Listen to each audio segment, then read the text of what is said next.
How come so often people hate politicians so bad?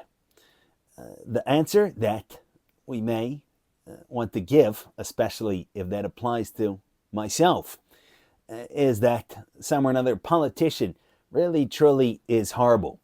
And that is why I hate him. I have to hate him or her. He or she deserves it. Right? And yet, that sounds awfully familiar or similar to a person, for example, who flies into rage all the time, such as road rage, and then says, I had to fly into rage. It was the other person's fault. Right? Didn't you see how he or she drove? He or she merged into the lane right before me. That's why I absolutely had to honk my horn 10 times and give the finger and curse and scream. Right? And then if you point out to that person, well, didn't you do that maybe a moment ago and certainly many times throughout your life? The person says, well, it doesn't count when I do it because it was by accident, this and that. Right? But when that other person did it, he or she absolutely deserved it. There's nothing unreasonable about my reaction. So we say if we ourselves are not under the influence of these emotions and we can think about it a little bit impartially, we see how stupid that sounds. There is no way that anybody forced you, quote unquote, to get angry. You got angry because of your own inner reasons. Certainly, there could have been, and there was likely, a provocation. Somebody did something, but that by no means forced your hand and led to that anger. It just provoked it. You interpreted in a certain way, interpreted it, past tense, in a certain way, and then the emotion followed. So, just so concerning the great hatred we see, for example, in the arena of politics, when a person says, I have to hate that politician, it's because of them, it's their fault.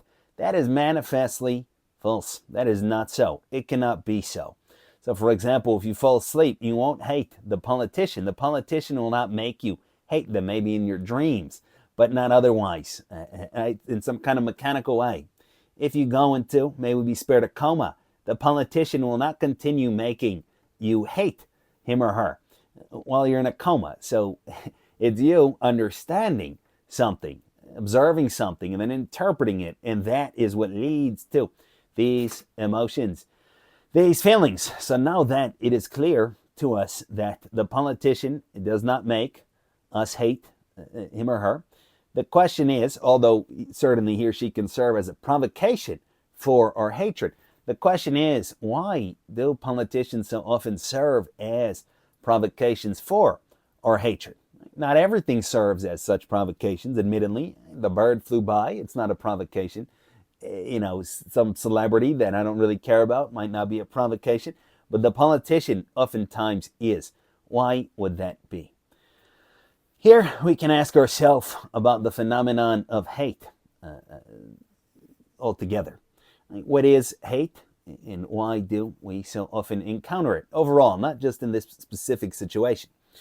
One way to think of hate could be to, again, instead of simply supposing it to be something that is there and there, out there somewhere, reminding oneself that, again, when I go to sleep, there's dreams, but let's say deep sleep, no dreams, or I have surgery where there's general anesthesia and I'm out, or I get knocked out or choked out, something like this, my whole world goes. It's not like there's anything remaining then.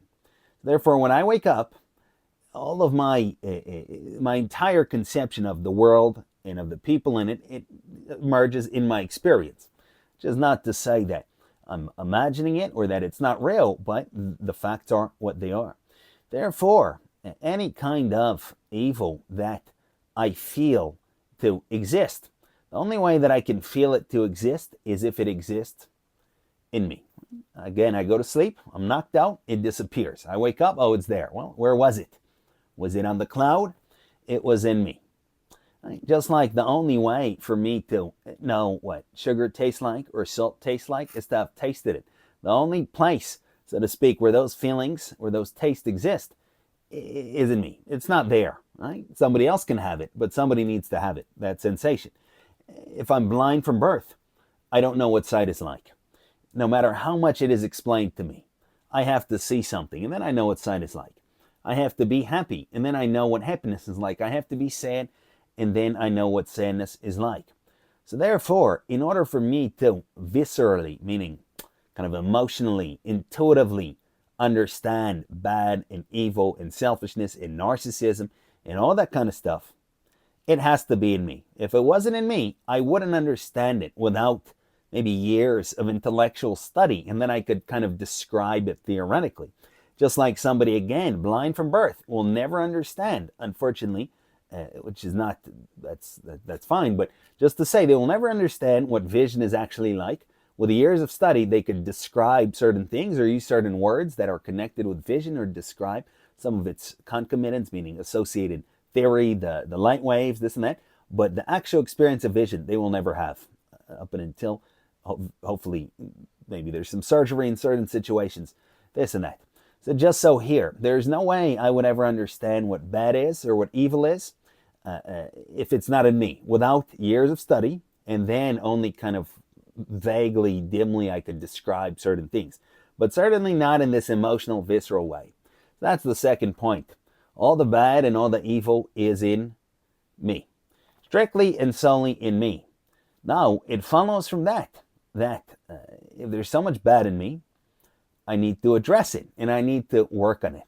It's said, right? Change yourself. I can make myself, say, get up and go to the gym and diet. Maybe I can make somebody else, strictly speaking, but if somebody refuses, they refuse, excuse me. So I make myself, right? Before I'm thinking, let me get you in shape, let me get myself in shape. Before I think, let me get you on a diet, let me get myself on a diet. So it follows. Before I think, you're bad and you're bad and you're evil and you're evil, well, let me improve myself. Let me become a little bit gooder, if that was a word. Let me become a little bit less evil. So what's the problem? The problem is, of course, pride, which precludes us, or in light of it, we prevent ourselves from seeing that evil, that bad in ourselves. And if we do not see that bad and that evil in ourselves, it goes nowhere. We have to find a place for it somewhere. And where is that place? That place is in another person or in another group, for instance, even in some concept, in some idea, something like this. That is my container. That is my receptacle for all of the junk and all of the filth in me. Now, that person or that group or that idea can serve as a provocation to bring out, to elicit that inner evil, certainly. But it still has to be provoked and elicited and brought out from me. That's the only source where it can be thus brought out of. So that would be kind of a conceptual or philosophical explanation of why we tend to hate people so much. So much so that entire genocides have been provoked by stirring up such hatred, right? Millions of people that refuse to see themselves out of self-pride, self-idolatry, meaning I'm this and that, I'm all good, no problem here. Millions of people like that have to find a receptacle for all the filth in us, in ourselves, and do so by finding it in, that neighbor over there who looks different than me, that group of people that look different than me, or of course, that politician who provoked me in some or another way, maybe through their own faults. No politician is perfect, believe it or not, just like no person is perfect. But the reason that they provoked these emotions in me is, again, because that evil is in me, and I refuse to see it in myself, and I see it, in this particular case, in the given politician, which can incite, just as in the case of genocides, unbelievable hatred and vitriol and violence, or desire for violence, towards this receptacle of our inner evil. And it makes sense, because evil ought to be destroyed. But the evil that first and foremost needs to be destroyed is in myself. To repeat once more, it is my lower nature. It is my untutored animality and vulgarity. It is my agendas that preclude me from ever pursuing my true good, which involves their death. I'm a human animal that could be a human being. I'm an unconscious critter that could be self-conscious. I am centered on self, whereas I could be focused on something over and above myself. I do not have love for other people, nor for myself in truth. but I could, in principle, have love for others. I'm guided by emotions and impulses and appetites, but I could, in principle, be governed by principles, by thought out morals and ethics. For example, everything circles back to me, but it doesn't have to be that way. I am number one in my own eyes. It doesn't have to be that way. So we see there's a lot of evil to address. There's a lot of bad to address right here and nowhere else. When I refuse to see it just because of that inner evil, just because of that pride, just because of that self-centeredness, I have to find a receptacle for it. I have to find somewhere to use a common psychological term, somewhere to project it, somewhere to shoot it forth. And politicians, when, for example, in an election year, when that's big in the news and there's one side and another side, politicians can serve as a super duper convenient receptacle for that inner evil. On whatever side. I'm on this side and I project here. I'm on this side and I project here. The point is that projection. So the bottom line would be, if we want to do ourselves a favor, we can try to stop being foolish. Everything that I see in this most hated, detested, evil, horrendous, awful, unbelievable politician, surprise, surprise, it is nowhere but here. From the politician's point of view, that may also be so concerning him or herself. Sure, we're all people, no problem. But for me, my business is that it's here. And when I see it here, then I can begin to make genuine changes and I can genuinely progress. And then that hatred will eventually dissipate, because it cannot be stirred up like that if I am primarily focused on fighting the battles that I ought to be fighting, which are with myself.